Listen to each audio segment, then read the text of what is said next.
Okay. All right.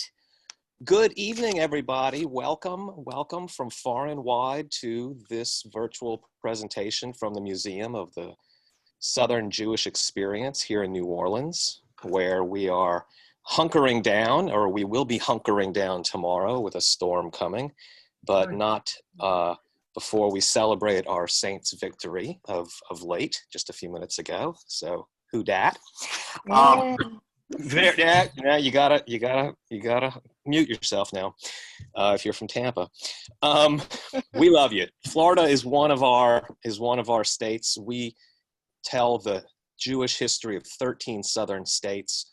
The museum will open early next year, just downtown in New Orleans. We're about 2 blocks from the World War II Museum. We're right on the streetcar tracks. When we open, we want everybody to come to New Orleans and visit us.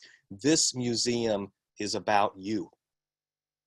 You can't say that about most museums. The Louvre is not about you. It's a great place, but it's not about you.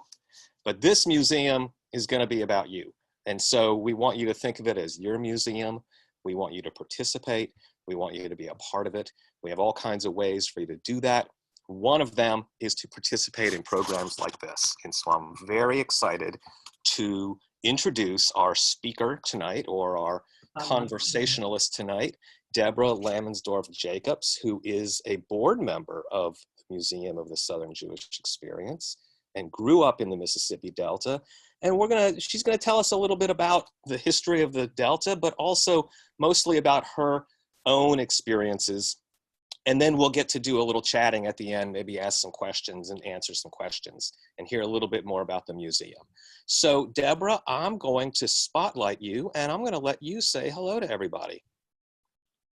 Thank you so much for having me. This is very exciting. I've really loved hearing everybody say hello and reconnect. So this is very exciting. I am from Cary, Mississippi, which is in the lower Mississippi Delta. I went to Tulane, so I spent 13 years in New Orleans, and now I live in Atlanta, Georgia. But I do a lot of work with family history. I know that one of my partners in collecting history is on the phone call, Marianne Weisinger-Smith, and her sister Shan. They're on the phone call. So we've been doing oral histories. We've just compared a lot of notes. And some of the information that I have tonight will be because of our work with them. Fantastic. So let's just go ahead and jump into it. I'm going to be flipping back and forth between Deborah talking and some visual aids, as we say in the ed biz. And so let's go ahead. I'm going to share my screen. Can you guys all see? Can y'all all see my screen? Yes. Fantastic. Okay, so this is our beautiful title screen, Growing Up Jewish in the Delta, a conversation with Deborah Lamensdorf Jacobs. And the first thing I want to do is I want to have Deborah define what the Delta is, because a lot of people get confused when they hear Mississippi Delta. They think about the end of the river, where the river goes into the Gulf of Mexico, which is also the Mississippi Delta. But that's not what we're talking about tonight. Deborah, tell us what we're talking about. That's great. Thank you. So when we look at this map of Mississippi that's on the left, you'll see in light blue, there's an area to the left of Mississippi. It's above Vicksburg, but below Memphis, and it's called the Mississippi Delta. And if you think about the Greek letter, delta, it means change. And that is a theme that's going to come back over and over again in our conversation. But there's a saying that it goes from the lobby of the Peabody Hotel in Memphis down to Catfish Row in Vicksburg, Mississippi. This is an area that was created as some of the most fertile land in the world. And it was created by the Mississippi River, which borders the left-hand side or the western side of Mississippi. The Mississippi River would flood in the springtime, and it would bring from the north fertile land from other areas. So just as the Mississippi Delta was formed in this way, the Mississippi Delta, the people of the Mississippi Delta will form the same way, so that as waves of immigrants would come in, they would layer and layer and generation would help form the diversity of the Mississippi Delta. And then on the right-hand side, you can actually see some of the towns in the Mississippi Delta. It starts down there in Vicksburg and goes up. You'll see, I'll put on my glasses, you'll see Onward, Cary, Rolling Fork, Anguilla, you'll see Leland, Greenville, you'll see Greenwood, Moorhead, you'll see Alligator, Mississippi near Clarksdale, Webb, Mississippi. Shaw, Mississippi. So Rosedale, Benoit. You'll see Myersville, which was named after a Mr. Mayor, but they called it Myersville. And at one time it had over 100 saloons because it was on the Mississippi River. But unfortunately, when they put in the railroad, Myersville got cut out. Yeah.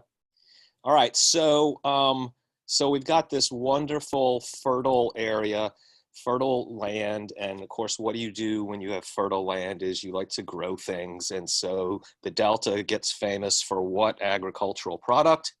Deborah? Cotton. Cotton, absolutely. So this is a place where cotton has been grown for decades and decades. And let's meet some of the people who eventually start doing some of that cotton growing. That's great. The Jews from Europe were coming in. They started in this area, probably coming in the 1880s. And then there was another wave that was coming in around the 1900s, and wave after wave of Jewish immigrants were coming in. At the same time, there were other immigrants from other areas as well. The Chinese were coming into the Mississippi Delta. The Italians were coming into the Mississippi Delta. The German Jews got there first, and then the Russian Jews began to come in, the Lithuanian Jews, and then that last effort right before World War II, you had another group trying to get into the United States. And once the Lower East Side got so crowded, people began to come down into the Mississippi Delta, because what you're trying to get out of Europe, you're trying to get out of an oppressive area, but you're doing it because you want a better way of life for family. You've got to make a living, and you want to live in a community that's accepting. So they were looking for those things. And Hillel Bordovsky was one of the first Jews to come into Rolling Fork, Mississippi. He's on my father's side. And Morris Grunfest came in from Minsk on my mother's side. So that gives it some context. And Deborah, tell us, we were talking earlier this week and you were telling me some of this history about why some of these immigrants started being brought in after the Civil War. What was the socioeconomic reason to be bringing in immigrants? This is really interesting. This is not about the Jewish population, but this is about the diversity of the Mississippi Delta. So after slavery, then to work on plantations, actually people went to China to get the Chinese to come in and pick cotton in the Mississippi Delta. And the Chinese were really wise about this. They said, we don't like this type of work. This is not great for our families. We can't form communities. So the Chinese actually began to set up grocery stores in the Mississippi Delta. So most of these little towns, although they have Jewish stores, they have Chinese stores, the Chinese live in their stores, and they can better take care of their families because they can have their groceries there, they can feed their families, they can bring over other people. And I have to say that the Chinese of the Mississippi Delta have done a fabulous job of recording their history, and it is housed at Delta State in Cleveland, Mississippi. They actually have a Facebook page of the Chinese of the Mississippi Delta. So after the program, if you want to get in touch, I can give you that Facebook page. Then you have the Italians. Yeah, the Italians were being contacted to come in and work on the levee system. And actually then when the Italians got down to Mississippi, they realized this was not what they had been promised. So back in Italy, if you were Italian, you showed up at a train station, there may be a big sign in Italian that says, if you have been hired to go to the Mississippi Delta, don't go. Because it was not the way that they thought. So we had the Chinese, the Italians, the German Jews, we had the Russians, we had the Lithuanians, we had African Americans. So just as the Mississippi Delta land had been formed by so many different soils coming in, we were also formed by many different waves of immigrants. And it's just, I think the analogy is beautiful. I love it. And Deborah, the thing, you know, people who aren't from the South or aren't from that part of the country in particular, you know, have a sense that the South is black and white, you know, African American and white, which it is to a large extent. But there's more diversity than that when you start to look at the different immigrant groups that brought in their various cultures and histories and skills, and added those to the flavor. You know, the hot tamales of the Delta is a perfect example of that. All right, so we're going to go to our next slide because I want you to tell us about what we're looking at here. So my great-grandfather, Morris Grunfest, immigrated from Minsk. He was probably about 16 years old. He came in through New York. And we know through this document, this is his marriage license to Molly Bernstein. And we know from this document that he lived in the Lower East Side. He lived at 51 Ludlow when he was single and he got married. So he was on the Lower East Side, probably working in a sweatshop.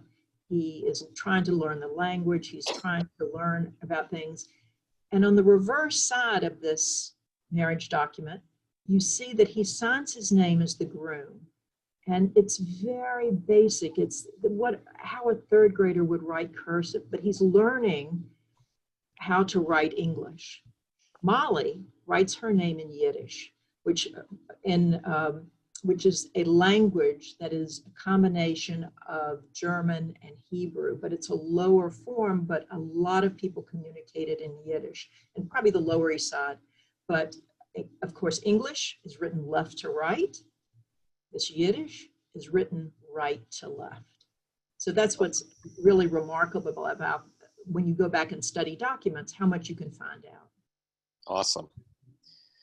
All right, tell us here. Now we're going to start to talk about, we were talking about this earlier too, about how these Jews start to become part of the community. You know, in places like the Lower East Side of New York, there were so many Jews that they made little Jewish communities, little enclaves, and everyone they knew was Jewish.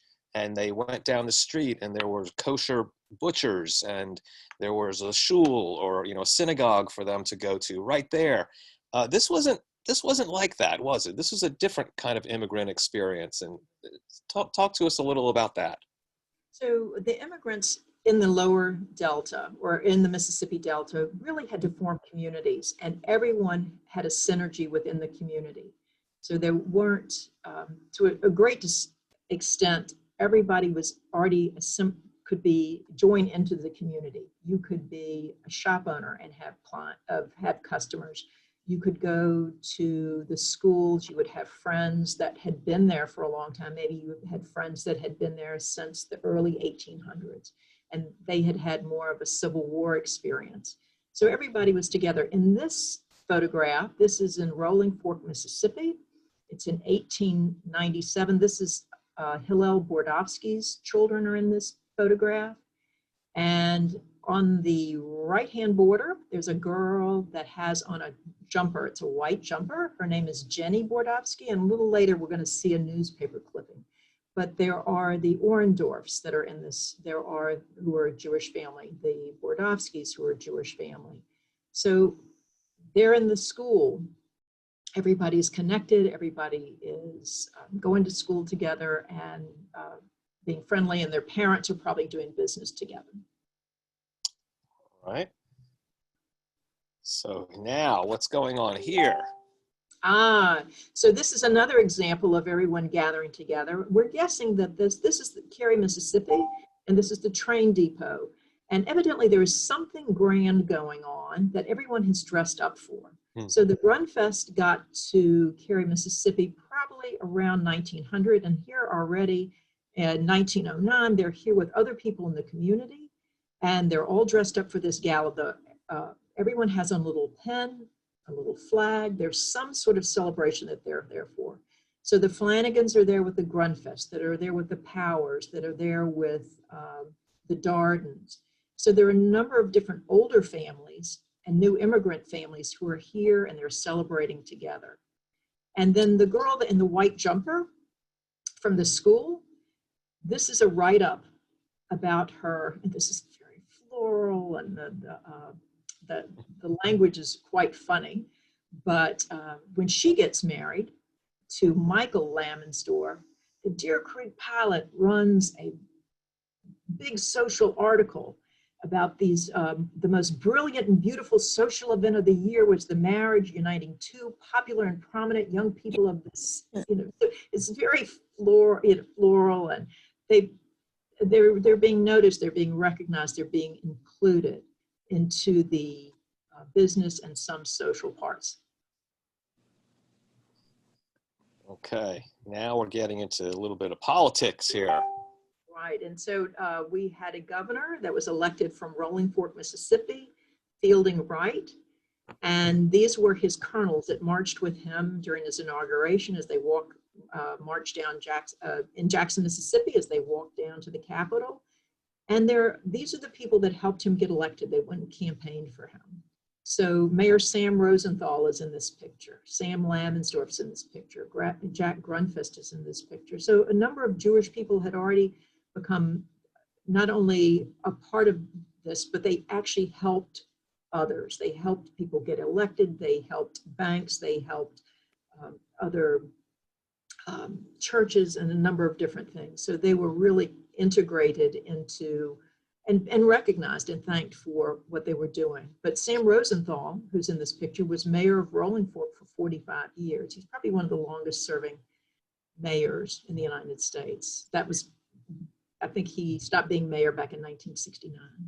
And mea culpa, Deborah, I told you I would look up the date of the inauguration. So I put the 19 there. So I was halfway there. And then I neglected to do that. So everyone's homework is to look up the year that Governor Fielding Wright was inaugurated, and then we'll all know. Okay, sorry about that. But it's interesting, at the museum, when we open, we have a panel we have a map that shows all the towns and cities in the South that have elected a Jewish mayor. And some have elected 2, 3, 4, 5. Galveston had 5 Jewish mayors. Donaldsonville, Louisiana had 5 Jewish. Miami has had something like 16 Jewish mayors, not surprising, but the Donaldsonville might be a little more surprising. So you'll see that at the museum.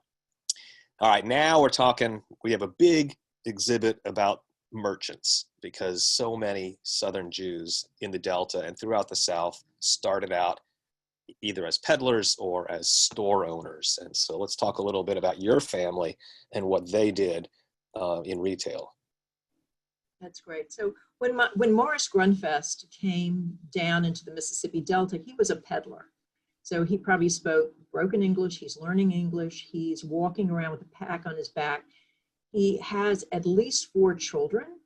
He and his wife Molly eventually had 8 children, but at least has 4. And so the step up, once you get enough money, the step up from being a peddler is to have your own store. This was the aspiration of most people. So early on in Cary, Mississippi, Edward Klaus of German Jewish extract, they were German Jewish, they were there first. And that's their store. And then Morris Grunfest had a store named after, that's his store. And during the 1937 flood, which was a backwater flood, it wasn't the Great Flood of 1927, but this is the backwater flood. And usually at that time, the family, the women and the children, they move out of the Mississippi Delta because of this backwater flooding, but the men stay and they go upstairs and they live in the tops of these stores. So my grandparents lived next door to the store, and some of their store clerks were boarders at their house. They lived in the bedroom. They lived in a bedroom in the house. So if you were a clerk in the store, maybe you got room and board, and room was in my grandparents' house with their 2 little girls, and they had meals at the house. And Jewish families had a synergy of how they worked. So maybe my grandfather Ike Grunfest would buy certain things, and then try to sell wholesale to other Jewish merchants. He may call up Jake Stein and say, Jake, I have extra of this. Would you like to buy this? So there was a synergy. You use the word synergy and amongst in the Jewish families, but across the whole economy, there was an interesting synergy that brought a lot of Jews to the area, which is that the South was, and to some extent still is, largely agricultural. These Jewish immigrants coming from Europe, where they had not been allowed to own land in many places. They had been kept out of various guilds because they were Jewish. So they had adopted certain merchant skills, things they were allowed to do. So here you have a lot of farmers, and then you have these immigrants who can be merchants. And it's a nice synergy that really works together. When a peddler would come through or open up a store, they were welcomed, because some of these places were really frontier towns. They had just been cleared. They had just been improved to where people could live on them and start farming, and they needed storekeepers. So there was this really interesting synergy throughout the South because of that. All right, so you mentioned Ike Grunfest, and I see here some keys with I Grunfest on them. So were those Ike's? Those were Ike's keys, and those are, it's a sign from his store. And in the store, if you were a store clerk, you were going to have to learn some Yiddish, because even no matter what your background, you were going to have to learn certain words so that people could communicate without the customers knowing. And I think this happened with a lot of stores. There are general stores which sold a lot of different merchandise. A general store was also a farm commissary. It's where you paid off your labor. Then you had they would sell groceries and tobacco and chicken feed. They would sell shoes for children. They'd sell shoes for the horses. Then you had grocery stores, those, as we talked about earlier, typically groceries. But you were going to teach the owners of these stores were going to teach words like gelt, or if you knew that you needed to watch somebody, you would say ganef. So which means thieves. Yeah. So gelt means money. So in other words, if somebody would say in Yiddish, this time they need to pay money, it can't go on credit. Ganef is the Yiddish word for thief. So maybe you would ask that salesperson to walk near whoever that customer was. And then I had been taught the word direct meant junk, but evidently it's something worse than that. So we learned a single word Yiddish. I think that my ancestors could actually communicate. They did past tense, present tense. Indeed. All I know is mostly curses, things like that, but that's what's fun. And when at the museum, actually, we have a little interactive about Yiddish, where you get to, it's almost like a quiz. There's some sentences with blanks, and then you get to choose what word fits there. And there's actually even a bubby that will pronounce it for you. Bubby is grandmother. So a lot of fun things to see in the museum that we're talking about today. All right, who are these beautiful people? So in Rolling Fork, my grandparents, Sam and Susie Bell Lammensdorf, established a store in 1956. Before that, they had had a grocery store. They had also done some farming. And then in the shout out for Shaw, Mississippi, my Sam Lammensdorf's father, named Ben Lammensdorf, also had a store in Shaw. So all these little towns up and down the Mississippi Delta probably all had Jewish families, Jewish shop owners. And the interesting thing is, I've heard the saying that when Chinese families were trying to find out where to settle, they knew if Jewish families were there, they knew that those were communities that were accepting of diversity and that they would be accepted as well. Let me ask you a question. Susie Bell Lammensdorf, is Bell her maiden name or her middle name? Kenneth, everybody's got double names. Well, that's what I was asking about. I'm Deborah Sue, and I'm named for Susie Bell. My mother's Betty Lee, and my aunt was Betty Sue. Now, there was Miss Mary Hazel, and she's in Cary, Mississippi. And I could go on. I have a whole list on my phone of all the different people with double names. So that's her double name. Well, and that's a very Southern thing. So I just wanted to, I suspected that was her middle name, and Susie Bell was what she was called. So thank you very much. There was Georgia Francis. There was, Mary, and certainly the common ones, Mary Francis and all sorts of things. Not as much with the boys, though, right? You know, No. Bobby Lee or the Jimmy Dick. Jimmy. Okay. Jimmy Dick. Yes. Gotcha. We have to talk some more. But those were not necessarily everybody was Jewish, but. Oh, well, right. No, I understand. I meant the Jewish kids, the Jewish boys. I didn't know if they had as much. I was talking to Spike Herzog, who, first of all, that's funny right there, Spike Herzog, who grew up in Lake Providence, Louisiana, right across the river from Myersville, or nearby there, I think. And he used to say we were just like all the other kids, except I didn't have two first names. I only had one first name. Two. So a lot of juniors, Sam Jr., Dave Jr., a lot of juniors. Jack Jr. is on the phone call. Jack Jr. Ross is on this phone call. Excellent. All right. Well, let's talk. So it was common, as I said, for these Jews to have stores. They fit in perfectly in these agricultural areas, became successful, were able to then become politicians or civic leaders and philanthropic.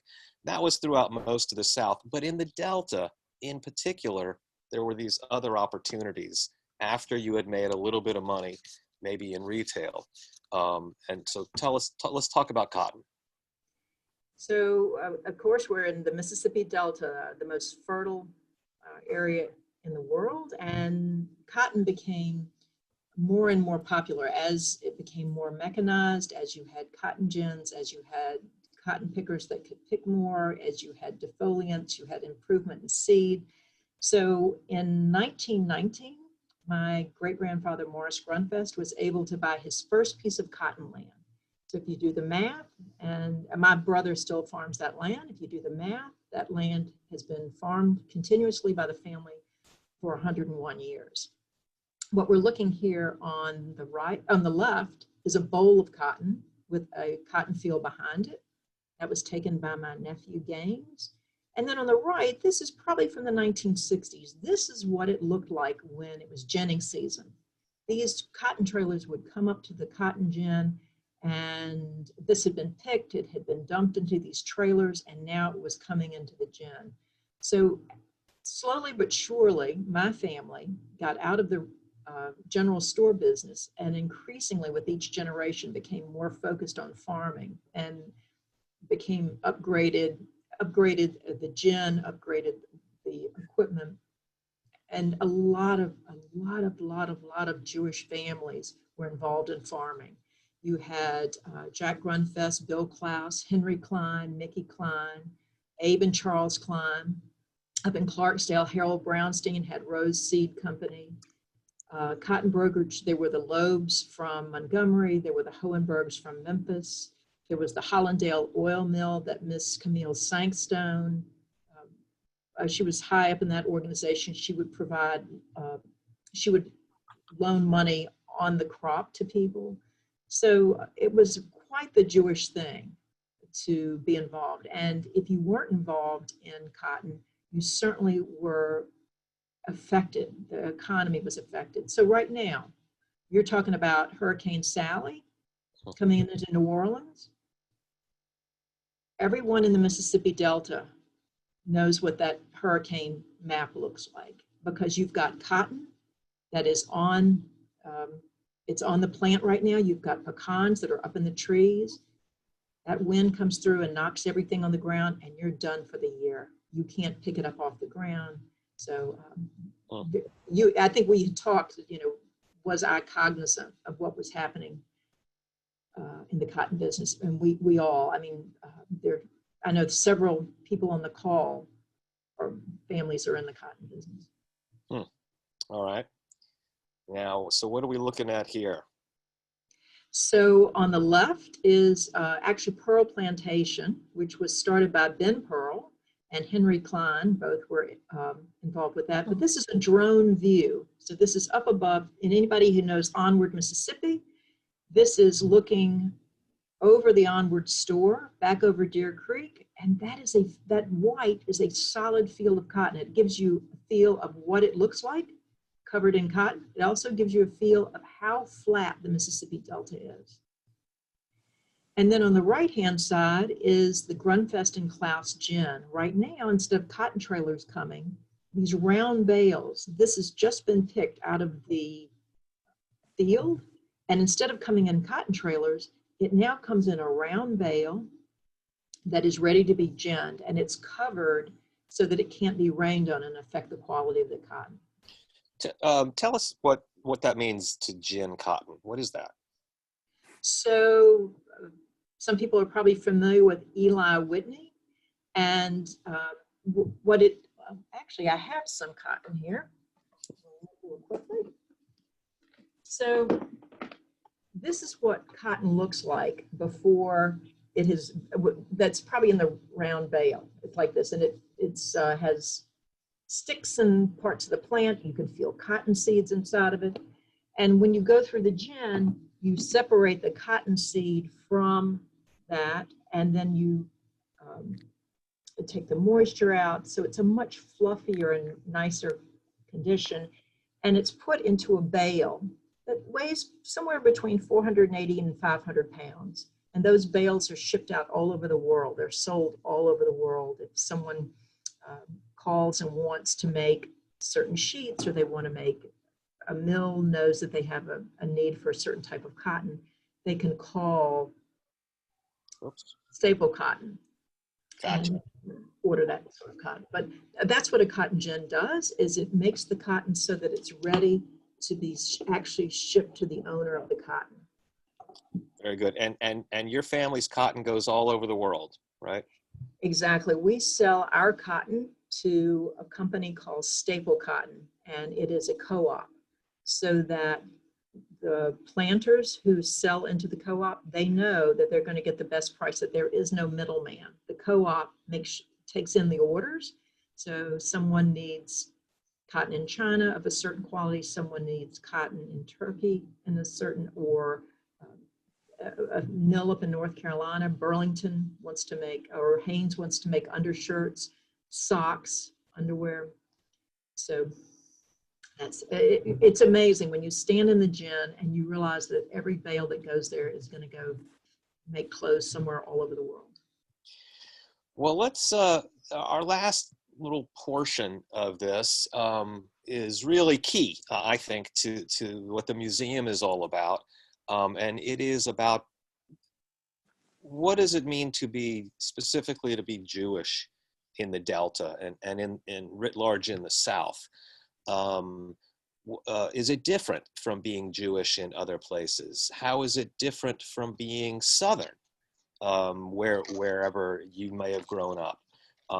So talk to us a little bit about your experience and some of these images that we're looking at. So when people ask, usually it's people not from the South, and the question is, what is it like growing up Jewish in the South, or Jewish in Mississippi? And I've been asked this so many times that I've really given it a lot of thought. But it was actually a privilege, because a lot of times that, especially among children or classmates, we were the first Jewish people and probably the only Jewish children that they met. So we represented Judaism to our neighbors. We represented Judaism to our community. So in the ways that we took care of each other, took care of our families, the way that we gave tzedakah. And tzedakah is the word that means, loosely it means charity, or but in the absolute literal translation, it's justice.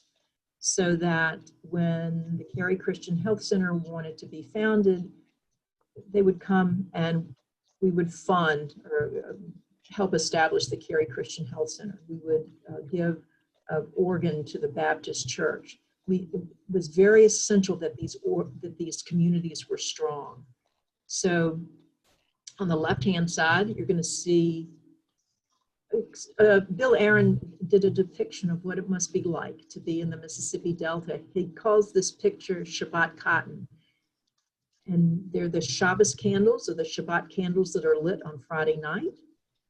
And then in the foreground, there's a bowl of toasted pecans. Everybody knows what toasted pecans taste, or I hope you know that it's a very Southern thing.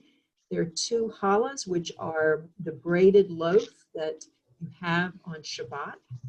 And then there's a pecan pie in the background, the glass, it's the Kiddush cup, which when you say the blessing over the wine, you say the blessing of the candles, then you say the blessing over the wine, and then the blessing over the bread. And in the background is a big field of cotton. So it's his interpretation of what it must look like. And in the right-hand side, he calls that menorahs and magnolias. A menorah is used at Hanukkah, and it's lit one candle for each night. And I will say that we have people on this program who are watching who aren't Jewish, and so that's why we're taking extra time to explain some of these things. And that's another very important part of the museum. The museum is for us Southern Jews to be proud of our contributions and our history. For the most part, there's some parts of our history not so proud, but we learn about those as well, because that's important. But we want everyone to come to the museum. We want everyone to come and learn about the diversity in the South, to learn about the Jewish contributions in the South, and to learn about the Jewish religion, because they may not know. So we have a special gallery that will talk about all the holidays and all of the life cycle events, and what is the Torah, and what are the values. Tikkun olam is a big Jewish value, repairing the world, and that idea of tzedakah, righteousness and justice. Those are very important to Jews. And when you look at Jewish contributions to Southern communities over the last 300 years, you see a lot of that. And so it's very important to us to reach out to our non-Jewish visitors and neighbors, because we have a story to tell for everybody. All right, that was my little sermon. I'm going to flip over to... Because also in our area, we also benefited from the different churches as well.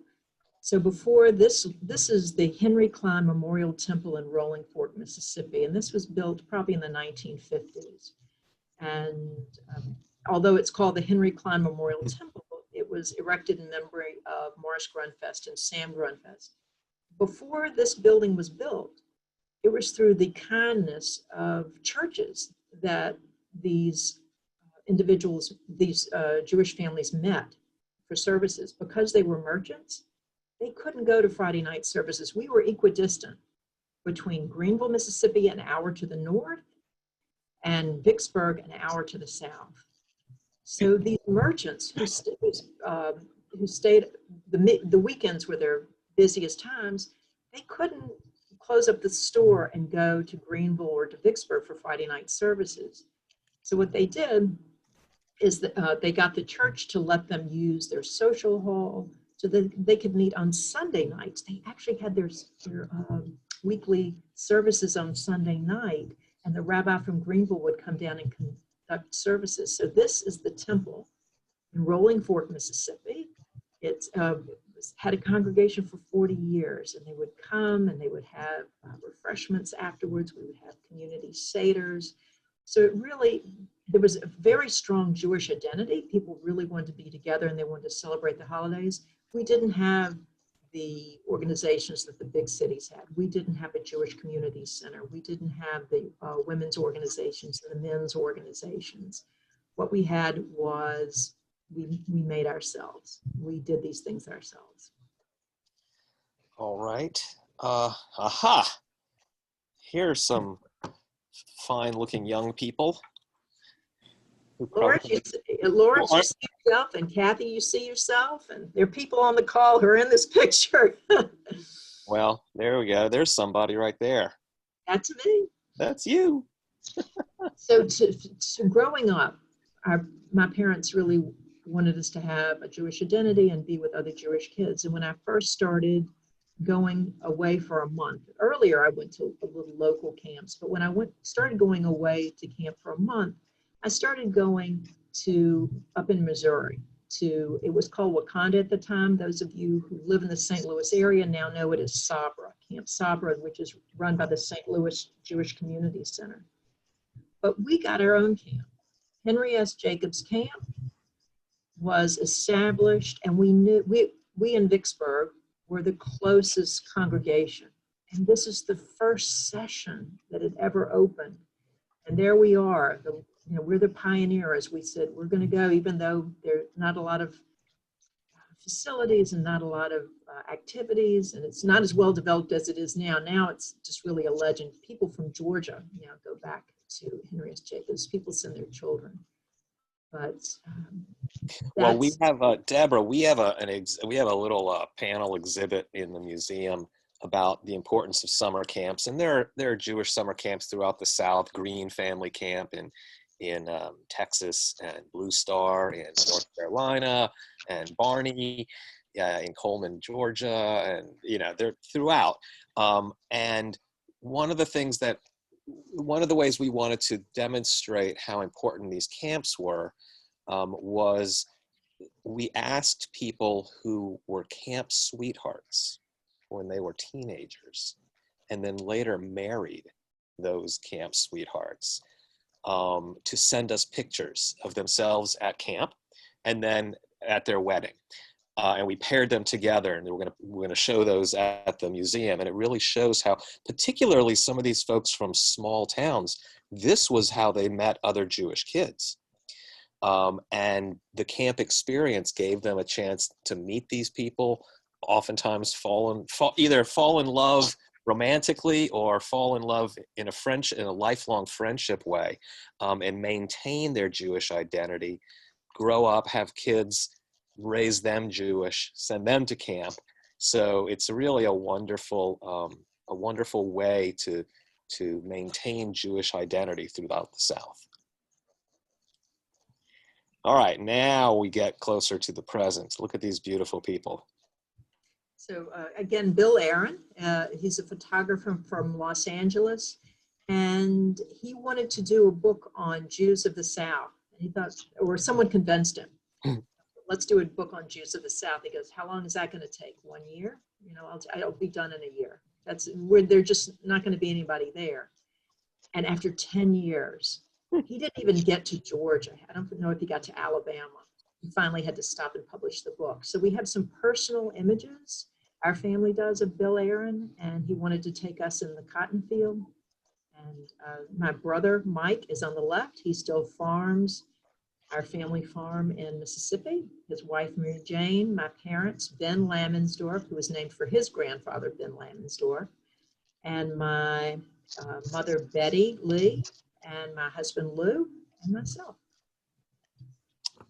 Beautiful, beautiful picture. And you told me that you have, so Bill Aaron made this book, Shalom, y'all. We're trying to get it reprinted so that we can have it available for our visitors. But you told me that you have a whole wall full of Bill Aaron photos of your family and areas around your part of the Delta. Is that right?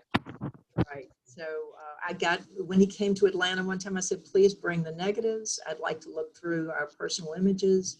So they're wonderful pictures of cotton pickers coming through a field and bales of cotton. My parents standing in a pecan orchard, but I think that's actually in the book. But these photos are personal photos that you won't see anywhere else from Bill Aaron. That's wonderful.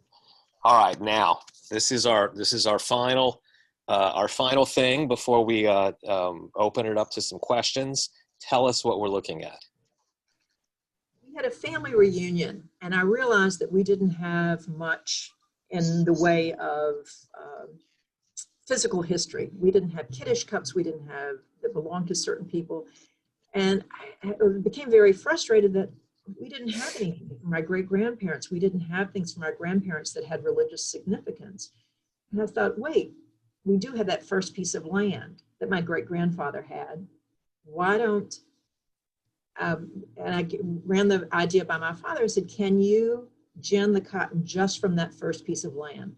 That first piece of land that Morris Grunfest bought. And he died in 1925, so he actually only owned this land for 6 years before my grandfather had it.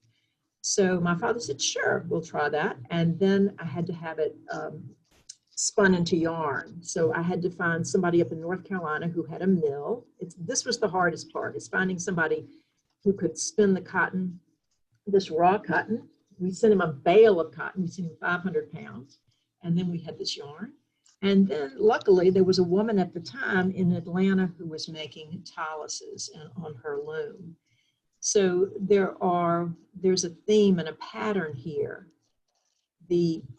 On the left-hand side, that is a challah cover. That's actually this challah cover here. And the words in the challah cover say, and you read Hebrew from left to right, it says Shabbat and Yom Tov, Shabbat and holidays. So when you have your challah for Shabbat and holidays, you would cover it with this. We're getting ready to have Rosh Hashanah that starts on Friday night.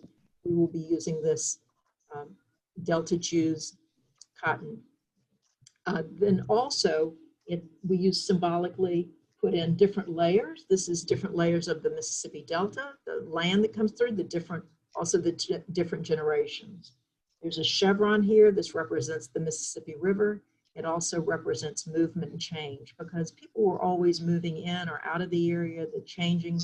And that was the nature of being an immigrant, is you had to figure out, once there were enough people in that town that were running that type of business, you had to leave and go somewhere else. But tell us about L'Ador Vador, because that's the final wonderful message. That's right. So on a tallis, I actually have that specific tallis in front of me. So on a tallis, the way that they're made is they have a neck piece. So there's a neck piece that actually, when someone puts on a tallis, it goes around their neck, and across the back, you'll see, and you read it again from right to left, it says L'Ador Vador, and it means from generation to generation. So I call this the Delta Jews tallis. And you'll notice next to L'Ador Vador, there's a Star of David. And in blue, we've also stitched in a triangle to represent Delta, to represent change in the area. So we've actually, the design has the symbol for the Mississippi Delta in the Star of David. That's beautiful, and we're gonna sort of end this portion on that, the idea from generation to generation. That's one of the things we're trying to accomplish at the Museum of the Southern Jewish Experience, is to remember those generations, to explore them for their lessons, for their mistakes, for their inspiration, moving forward, not just for Jews, not just for Southerners, but for anybody who wants to get a fuller understanding of the American experience. We have some great stories to tell. And I'm going to put this up before I go back to just our faces. Shalom, make yourself at home. That's our little tagline. I've already had it trademarked. I just haven't put the TM on it. But this is how we want people to feel. We want them to, shalom means peace. It also means hello and goodbye. It's a welcome. And we want people to feel at home in our museum. It's not going to be a stuffy place. It's going to be a welcoming place for all people to come and learn and have conversations and see something that maybe they didn't know before. There are two URLs there. One, very important, the one on top. They're all important. The one on top, the one that says /support. If you believe in this mission, if you want to help the museum to get open, visit us, make a contribution, something that you're comfortable with, that you're able to do. The second one, the /contact, If you don't get our newsletter, the Southern Schmooze, then you can sign up for it there. We send it out right now once a month, so you're not going to be inundated with emails from us, but it will allow you to follow our progress and also to see about future programs like this that we're hosting that you'll be able to register for. So I want you to write those things down.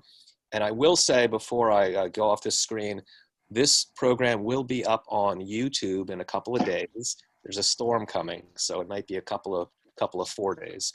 But you will be able to see it, and I'll put it on Facebook where you could see it, and I'll email everybody, and you'll get to watch it. All right, I'm going to stop sharing. And now here we are. We have a few minutes left. There were a ton of comments. You guys are the chattiest chatters around, and I love it. We have people talking about, if you click on the chat button at the bottom of your screen, you will see everyone talking about what camps they went to, what towns they were from, what their family used to grow and farm. Wonderful thing. Someone asked, are we accepting donation? I mean, are we accepting artifacts and photographs? And the answer to that is yes, we are. Don't just send stuff without asking first, because there are some things we really do want to collect, and there's other things that we don't have room for or need for. So you can email us. You can find our email on the website. And you can let us know what you have, and we'll let you know if it's something that would fit in our collection. So Deborah, I want to open it up just for a few minutes and have people ask questions of Deborah. Who wants to ask a question? Let's see if everyone just starts shouting. You have to unmute yourself, by the way, if you want to ask a question. You should be able to do that on your own. Adrian Rosenthal. He wants to ask. From Rollensdorf, up the road. I knew your parents well. Played ball with Dad. In Burma. It's just like being back in the old days again. Wonderful. My question is the things that we sent to Jackson, Mississippi, has that been transferred to New Orleans? That's a great question. Yes. Now, so for those who don't know, this museum existed before at that camp, at Henry S. Jacobs camp, and they closed it in about 8 years ago. One of the reasons was that no one could get to it. It was hard. It wasn't accessible to the general public. So they closed it and they looked for a new home, and they chose New Orleans. Great choice. And we took all of the collections, all the artifacts that were stored in Jackson, and we moved them down to New Orleans, and we're preparing them to exhibit in our new museum. Now, not everything will be on exhibit, but everything is taken care of. Kenneth. Yes. Carol Brownstein. We live on the other end of the Delta from cousin Deborah. Okay. Do you have much from the northern part of the Mississippi Delta? Oh, we have about 7,000 individual items in our collection, and I don't have every one of them in my noodle. So I don't know what we have right now, but if you want to let me know through an email, we can have a conversation and find out what we have and what we might still want to see. You might want to talk about what each state is going to have. So good question. I mean, good statement. The museum is not huge. I said we were 2 blocks away from the World War II Museum where I used to work, which is huge, 5 city blocks. We are going to have about 9,000 square feet of exhibits. So not a huge footprint for 13 states and 350 years. So are you going to see your grandfather in the museum? Probably not. However, we do, so we're going to tell these large sort of storylines about immigrants, about the Civil War, about merchants, about Holocaust survivors who came to the South to make a new life, about the civil rights movement. So we're going to tell these stories, and we'll use individuals to do that, but you can't talk about everybody. But each Toward state, the end of the exhibit, we have something called our state-by-state interactive. It's a big screen. You sit down in front of it. By then, you're going to want to sit down because it's toward the end. And you touch the screen, you touch the state you want to see: Oklahoma, Arkansas, Florida, Virginia, Alabama, Mississippi. And you get to explore that state. You can see some of the artifacts that you have from your state, some of the stories that we have, even some of the family stories. We have opportunities for people to share some of their family stories on that. So yeah, so we might have something for you there. I have a question. Has anyone read Marjorie Kirstein's book? What's it called? Essequina Memoirs by Marjorie Kirstein about Clarksdale. I have not, but I'm writing it down and I'll check it out. I think I had emailed that to you, and I'll check out her website called www.Essequina Memoirs. We had over 80 people in the Sunday school class in Sunday school in 1939. I wouldn't, that was for me, thank God. Anyway, but check that out. Essequina Memoirs, Margie Kirstein. You can get it on Amazon. I will check it out. You know, we have someone in the chat mentioned SOFTY, which is the Southern Federation of Temple Youth. And there were there was SOFTY, Texas Federation, and others. Mm-hmm. And we have a yearbook from 1970, the SOFTY yearbook. And you should see the amount of kids, even in 1970, in Greenville, in Dumas, Arkansas, in Tupelo. I mean, you know, and I'm not just talking about Delta towns, obviously. There were still, these small towns still had sizable Jewish communities. Now today, you're not going to find, you know, active youth groups in these towns anymore. No. But those people are still around. They're just in Memphis, and they're Right, in Baton Rouge, and they're in Atlanta, and you know, so they went to college and they got a degree. And they looked back and they thought, I'm not sure if I can, you know, if I can make a living going back, unless, of course, like Deborah's brother, there's land there, there's a farm to run. So he's got a place, he's got something to do there that makes sense for him. So there's always been transformations in the Southern Jewish experience. One more comment. We had a Jewish fraternity, Adrian Rosenthal, who I thought his name was A.W. Rosenthal, and I were fraternity brothers, along with Bernard Danzig. So 20% of our fraternity was from Rolling Fork. So, but we had a Jewish fraternity at Ole Miss. Excellent. That's it. Great. Who else wants to, before we sign off, who else wants to share something? Do you have anything from Vicksburg or Flora? Well, we actually, from Vicksburg, we have a lot of things from Vicksburg. We have a lot of the synagogue records. For a while, we actually had the large ark that was at the museum when it was at camp, and we were going to bring it down to New Orleans, and it's too large to fit in our museum space. So it's back at Jacobs Camp where it can still be proudly displayed and used for for religious services at camp. So I have a question. I was just curious. I didn't hear very much about Texas. Were you able to receive a lot of artifacts and information from Texas? I live in California now, but I was raised in a little town in West Texas called Roscoe. Mm-hmm. The only reason I was there is because my grandfather was a peddler, as I mentioned earlier, and his ambition was to become, his lifelong ambition was to have his own dry goods store, which he did back in the 1930s. And then my dad took it over until late 70s, and then he sold it. But that's what happened. But I was just curious what you might have back in the time. We're the only Jewish family. You'll definitely want to check out our YouTube channel because we did a program 2 months ago called "What's Jewish About Texas Jewelry" or "What's Southern About Texas Jewelry," and we did it with the archivist from the Houston Jewish Archives at Rice University, and it was a great program. We do have things from Texas. We could use some more, but that's another unique. The way the Delta experience was unique, Texas jewelry is unique, and West Texas jewelry in particular is unique. Much more Spanish influenced, much more cattle